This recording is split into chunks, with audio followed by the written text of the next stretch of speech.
దాసులకు అలాగే ఇక్కడ ఉన్న స్కూల్లో చదువుతున్న విద్యార్థులకు నా హృదయపూర్వక దినోత్సవ శుభాకాంక్షలు. ఈరోజు మనం 26 జనవరి గణతంత్ర దినోత్సవంగా జరుపుకుంటున్నాం. ఎందుకు అని అంటే ఇంతవరకు మన వాళ్ళు చెప్పిన విధంగా వాటిల్లో మనం ఎంతవరకు గ్రహించామనేది తర్వాత మనం మాట్లాడుకుందాం.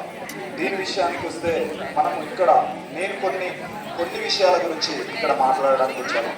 ఆ విషయాలు వచ్చేసి మీరు గమనించాల్సిన విషయం ఉంది. ఖచ్చితంగా 10th క్లాస్ పిల్లల గురించి మాట్లాడదామని అనుకుంటున్నాను. First thing, listen carefully. I'm giving a big opportunity to those are studying in a 10th class students. First thing, I want to tell you a big opportunity. Those are backbenchers in the 10th class. Seriously, ఎందుకనంటే ఎవరైతే నేను చదవలేను, నేను 10th pass అయితే చాలు అనుకునే వాళ్ళకి నేను ఈ ఆపర్చునిటీ ఇద్దాం అనుకుంటున్నాను. వాళ్ళు ఎవరైతే 9% కంటే ఎక్కువ తెచ్చుకుంటారో, ఎవరైతే బ్యాక్ బెంచ్ స్టూడెంట్స్ వాళ్ళు అనుకుంటున్నారు, కానీ వాళ్ళ ఫ్యూచర్నే మేము చేంజ్ చేద్దామని అనుకుంటున్నాను ఇన్ మై పర్సనల్ ఖర్చు. సో ఏంటంటే ఎవరైతే వొకేషనల్ కోర్స్ లేదా మీకు ఆల్రెడీ 10th తర్వాత ఏముంటుంది, ఇంటర్మీడియట్ ఉంటుంది, లేదంటే పాలిటెక్నిక్ ఉంటుంది. అవునా అండి? అవునా? 10th తర్వాత టీచర్లు ఆల్రెడీ చెప్పారు కదా. సో 10th తర్వాత వొకేషనల్ కోర్సు లేదా పాలిటెక్నిక్ ఉంటుంది. ఆ పాలిటెక్నిక్ గురించి మీరు ఆల్రెడీ తెలుసుకొని ఉన్నారు. కానీ ఇప్పుడు నడుస్తున్న జమానాలో ఫస్ట్ స్టార్టింగ్ వస్తున్నవన్నీ కూడా మొత్తం AI, వెబ్ డిజైనింగ్, అంతేనా అండి? సో అలాంటి కోర్సెస్ కూడా ఇప్పుడు రాబోతున్న కాలంలో ఉన్నాయి. నేను మీకు ఆపర్చునిటీ అన్నాను. సో అక్కడ ఏంటి ఆపర్చునిటీ అని అంటే మీరు తెలుసుకోవాల్సింది, ఆపర్చునిటీ నా తరఫు నుంచి ఒక 2 సీట్లు మీకు ఏ ఎగ్జామ్ లేకుండా గవర్నమెంట్ హాస్టల్లో ఇప్పించే ప్రయత్నం నేను చేస్తాను.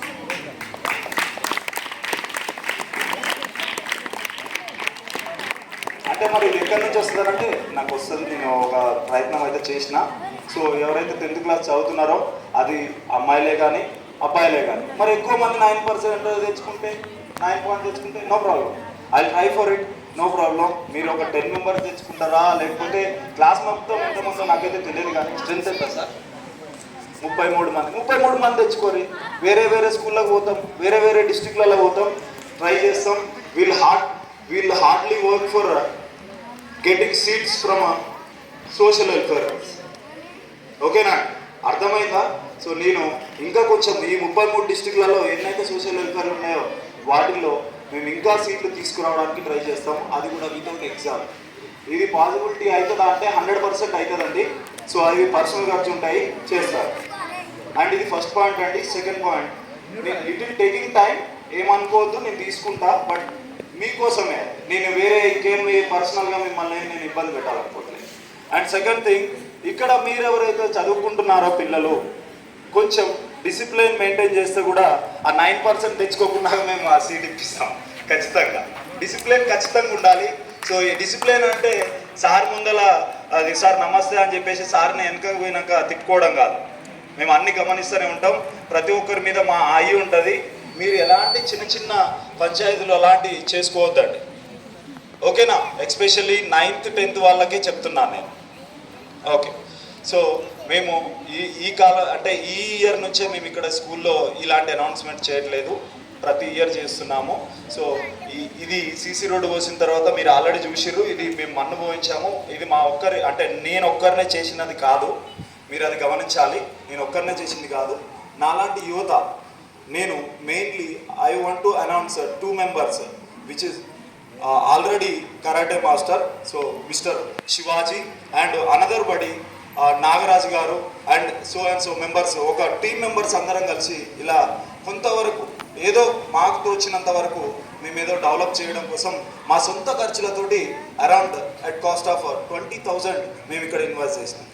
మీకు అది కనిపించకపోవచ్చు, మీరు అక్కడ చూడొచ్చు. మీరు మంచిగా లెవెల్లో కూర్చున్నారా?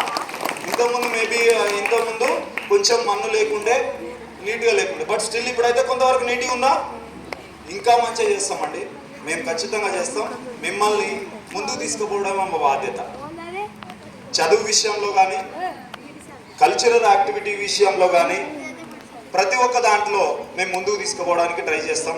ఎస్పెషల్లీ పీటీ గారు, మీరు జాగ్రత్తగా అందరిని అబ్జర్వ్ చేయండి. అండ్ థర్డ్ పాయింట్ వచ్చేసి ఈ స్కూల్ ప్రెమిసెస్లో స్కూల్ టైమింగ్స్లో ఎవరు కూడా రావద్దండి. అవుటర్స్ స్కూల్ ప్రెమిసెస్కి ఎవరు కూడా రావద్దు. ఆల్రెడీ స్ట్రిక్ట్ వార్నింగ్ ఉంది. సో మళ్ళీ కూడా చెప్తున్నాము, ఈ స్కూల్ ప్రెమిసెస్లో స్కూల్ టైమింగ్స్లో ఎవరు కూడా ఈ స్కూల్లోకి రావద్దు. మరి ఎందుకు ఈ టైంలో చెప్తున్నావు, నువ్వు తర్వాత టైంలో చెప్పొచ్చు కానీ అంటే ఈ టైమే పర్ఫెక్ట్ అండి. ఖచ్చితంగా మీరు అందరూ తెలుసుకోవాల్సిన విషయం ఇది. అండ్ స్కూల్లో పిల్లలు బయటికి వెళ్తే మాత్రం ఖచ్చితంగా పనిష్మెంట్ ఉంటుంది. మీకు తెలియని విషయం ఏంటంటే జోనల్ జైల్స్ ఉంటాయి.